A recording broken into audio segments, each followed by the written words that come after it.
Di bulan September 2020, aku pernah bikin satu video dalam rangka posting bareng BookTube ID yang judulnya itu First Love Book, yaitu buku yang bikin aku jatuh cinta pertama kalinya sama dunia membaca. Tapi sebenarnya di video itu juga aku sempat singgung kalau aku termasuk beruntung karena aku dibesarkan di keluarga yang suka membaca dan mama aku itu seneng banget baca buku, baik itu buku bahasa Indonesia dan buku bahasa Inggris. Itulah aku rasa kenapa peran orang tua, kebiasaan orang tua itu sangat krusial dalam menentukan perilaku seorang anak. Jadi bisa dibilang kebiasaan aku suka baca buku dan kesukaan aku sama bacaan-bacaan berbahasa Inggris itu semua nggak lepas dari pengaruh mama aku.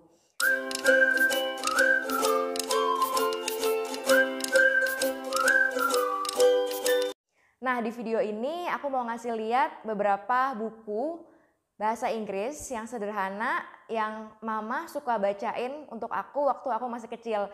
Jadi waktu aku kelas 2 SD, kayaknya mulai dari sekitar kelas 2-3 SD sampai mungkin sekitar 5 atau 6 SD. Jadi beberapa tahun itu salah satu ritual sebelum tidur aku adalah dibacain cerita dongeng sama mama. Waktu itu belum ada gadget, belum ada smartphone, jadi ya satu-satunya sumber hiburan aku adalah buku. Dan karena bahasa Inggris aku belum terlalu bagus waktu itu dan aku masih belum bisa baca teks bahasa Inggris secara mandiri, jadi mama yang suka bacain aku buku-buku ini sebelum tidur. Nah, ini buku-bukunya. Jadi yang pertama itu ada serial Nasreddin. Nasreddin ini kayak bapak-bapak gitu dari Timur Tengah. Dan ada berbagai macam serial bukunya. Ada Nasreddin, A Man with Thousands of Ideas, Nasreddin as a Man Who Never Gives Up, terus Nasreddin The Wise Man, The Foolish Man, dan The Clever Man. Jadi satu buku ini itu ada berbagai cerita pendek. Nih misalnya yang Nasreddin and the Clever Man ini ada 14 cerita pendek dan memang ceritanya ini pendek-pendek banget. Cuma sekitar 1-2 halaman dan cocok untuk dibacain ke anak kecil. Ini semua ceritanya ini ya, bukan nggak ada unsur dewasa, jadi ceritanya cocok untuk semua umur. Dan ceritanya lucu-lucu juga kok, meskipun aku jujur nggak inget semua ceritanya karena udah lama banget nggak baca, tapi yang aku ingat ceritanya ini lucu dan menarik dan sesuai. Jadi kalau di buku Nasreddin The Clever Man ini misalnya dia emang beneran pinter, dan di buku yang ini Nasreddin The Foolish Man dia beneran foolish, dia beneran ya banyak melakukan kebegoan-kebegoan yang nggak perlu. Selanjutnya ada buku Abu Nawas. Nah ini juga dari penerbit yang sama sih dengan yang menerbitkan Nasreddin. Abu Nawas nih aku nggak gitu inget ceritanya, tapi kalau nggak salah sih ya cerita humor juga.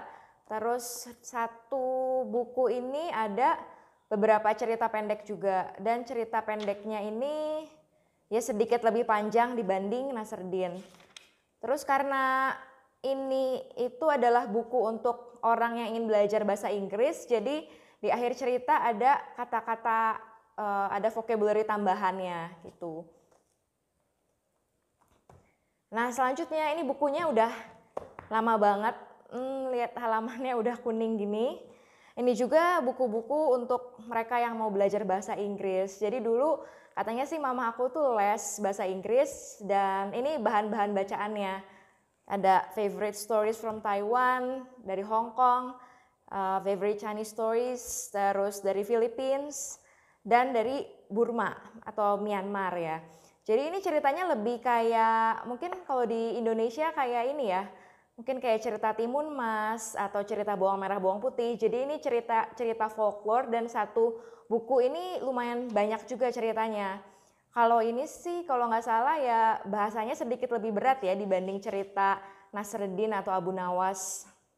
Tapi cukup sederhana untuk belajar bahasa Inggris sehari-hari. Jadi kalau dulu itu mama mungkin bisa bacain 2 atau 3 cerita sampai aku tidur, dan yang dibacain itu bahasa Inggrisnya. Jadi mama baca bahasa Inggrisnya beberapa kalimat terus diterjemahin sendiri.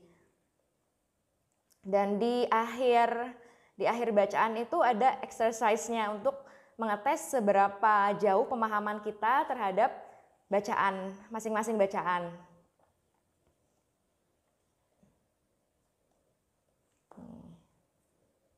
Terus karena penasaran, aku jadi googling dan nemuin banyak banget ternyata benefits atau keuntungan jika kita membacakan buku ke anak-anak kita. Dari rasmussen.edu, nanti aku cantumin linknya di bawah di description box. Jadi ada berbagai macam benefit atau keuntungan membacakan cerita pada anak dan dikelompokkan berdasarkan umur.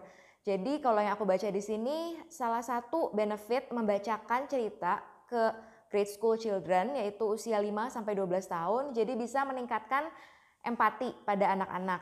Karena membacakan cerita pada anak itu membuat anak-anak bisa menggunakan imajinasi mereka untuk mengeksplorasi nama-nama orang, nama-nama tempat, waktu, dan kejadian yang di luar dari pengalaman mereka. Terus membacakan cerita juga bisa mengembangkan kemampuan literasi anak-anak. Yang ketiga, membacakan buku buat anak itu mendorong mereka untuk menjadi orang-orang yang suka membaca sampai mereka dewasa dan sampai mereka tua.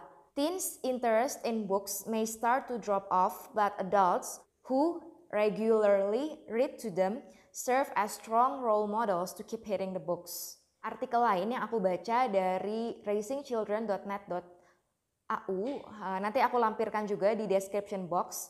Jadi ada beberapa manfaat lain membaca. Yang pertama, reading and storytelling with your child promotes brain development and imagination. Jadi membacakan cerita untuk anak itu dapat mengembangkan imajinasi mereka, terus mengajarkan anak-anak mengenai bahasa, mengenai emosi, dan dapat meningkatkan bonding antara ibu dan anak, atau antara ayah dan anak kalau ayahnya yang bacain cerita. Anak-anak juga belajar untuk menghargai buku-buku dan menghargai cerita, membantu mengembangkan social skills dan communication skills pada anak-anak. Jadi kesimpulannya, membacakan cerita untuk anak-anak itu sama sekali nggak ada ruginya, malah banyak keuntungannya. Dan sebagai anak yang dulunya sering dibacain cerita, aku ini salah satu anak yang mendapatkan berbagai macam keuntungan tersebut. Dan rencananya aku pun mau ngajarin anak aku supaya suka membaca. So that's all for today's video. Thanks for watching. And please subscribe if you want to get informed every time I release new videos. Please like if you like this kind of content. Dan sampai jumpa di video berikutnya. Bye-bye.